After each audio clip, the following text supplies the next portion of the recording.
This has been a topic I've been wanting to get off for the longest time because this whole topic means a lot to me, and that's backwards compatibility and the growing popularity of digital streaming of playing games and purchasing games. Now, before I get started, I think it's important to first go over why this is such an topic of importance, because some people only see it from a television standpoint, which irks me sometimes. The main argument you will hear is, why would you want to buy new gen systems to play old games? And my first response will be is that a game could get second life if it has enough popularity or sometimes even enough obscurity to pique the curiosity of some people to check it out the series' predecessors, such as the case of Persona 5, where the hype was from the hardcore fan base eventually got attention of others who wasn't even aware of the series existed, which prompted them to check out Persona 3 and 4, which led to the demand of them being ported, and virtually was the reason why Persona 4 has succeeded in being ported to the PC.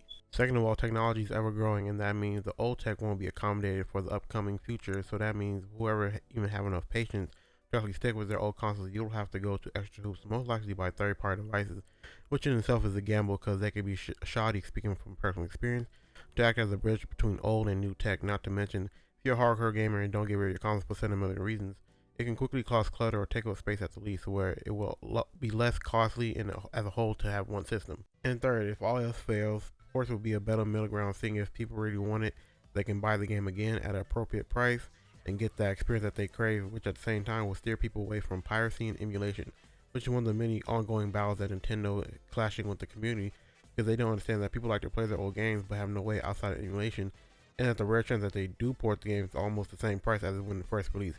If not, it is, which has become a running joke at this point. So with that being explained, let's talk about the approach between both Microsoft and PlayStation to backwards compatibility in digital game rental. I was a beta tester for PlayStation Now was in its infancy, which as far back I can find my emails was May 2014, effectively 6 years ago. And unfortunately, nothing has changed besides including PC support, PS4 games, and being able to download them, which is sort of a lose-lose situation when you understand how the PS3 architecture is difficult to replicate for backwards compatibility, and it will be costly to actually replicate. So the option for cloud emulation, which in itself has a ton of caveats, because not everybody has good internet and not everybody has a stable connection. So it can turn people off that's unexpected to that. And to be fair, they give you multiple chances to inform you. Moving on to the Xbox, you can tell immediately that when the console was being constructed that backward compatibility wasn't an afterthought, or at the very least achievable through some updates, and you can either do that physically or digitally.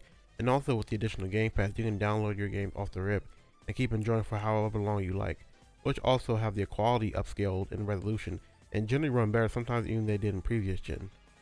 Both of these companies have amazing library of titles, using their exclusives to bolster their appeal to the consumer. The major difference to me is how it's presented, as I'm more preferred to using Game Pass because how they went about the 360 and the original Xbox era games.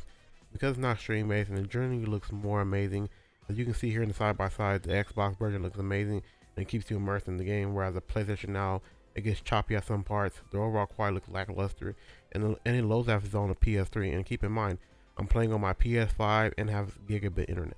Which also remind me that this has a timer for the game that's being streamed, so you always have to be active. So that means you cannot pause it for a couple minutes, and you definitely cannot leave it on the home screen for a couple hours and come back. Let's also speak to how shitty this whole thing with PlayStation Now is, and let's be clear, Xbox and Game Pass and backwards compatibility isn't perfect. My only real complaint is how slow games get the okay to be played for backwards compatibility, and it's only really a few games, and how some games leave Game Pass, just like with Netflix, and not to mention the PC version of Game Pass is almost a very different library compared to its console counterparts, and somehow the 360 compatibility list isn't compatible with the modern day Xbox, which is very odd to me. Another thing I like how for Xbox their subscription model for Game Pass and Live, which is nice compared to Sony Plus and Subscription Now service that's separate from each other, which I fully recognize these subscriptions are for a scholastic, effective gamer and somebody that would like to enjoy these games but doesn't have the exact funds or priority to get the ones that they want. And or another note that a gamer like to expand their interests without taking hits to their pockets. But at the end of the day, it isn't really fair to put Game Pass versus PlayStation Now because going into the next gen, Microsoft has made it clear that they're no longer interested in having better exclusives and would just rather have their consumer base enjoy Game Pass and would rather add value opposed to Sony, who have great exclusivity but doesn't really offer anything else outside of that, in my opinion. This video was just to showcase how PlayStation Now was a piss poor attempt and how it should be like more like Game Pass in some examples. And my idea of them to get better is to focus on bringing more AAA instead of padding their numbers with indies, and them getting out a handful instead of sprinkles, and have a way that's more transparent where we can have some sort of say and request what gets chosen, especially for backwards compatibility and Xbox goes. But anyway, that's gonna be the video. I just want to get that discussion out the way. Hopefully, I can do more videos like this. Me personally, I think digital rental is not gonna be really be a thing, or if they're gonna try to take it as far as they can. And who knows? Maybe I'm wrong. Maybe I'm stupid because digital rental gaming. Most gamers I know they would like to just buy a game, but who knows? Maybe I'm not their demographic. But anyway, if you like the video, let me get a thumbs up. I kind of took a lot of shots. My voice kind of shot itself. But yeah, let me know what you guys think in the comments below. Make sure you guys give a thumbs up and comment what you think. Or if you like the video, let me know. Do you use gamepass? Do you use PlayStation Now? Do you like backwards compatibility and really more as far as the hardware goes? I just want to have a real conversation. Other than that, have a good day. It's been Hydra Alpha Omega. Bye.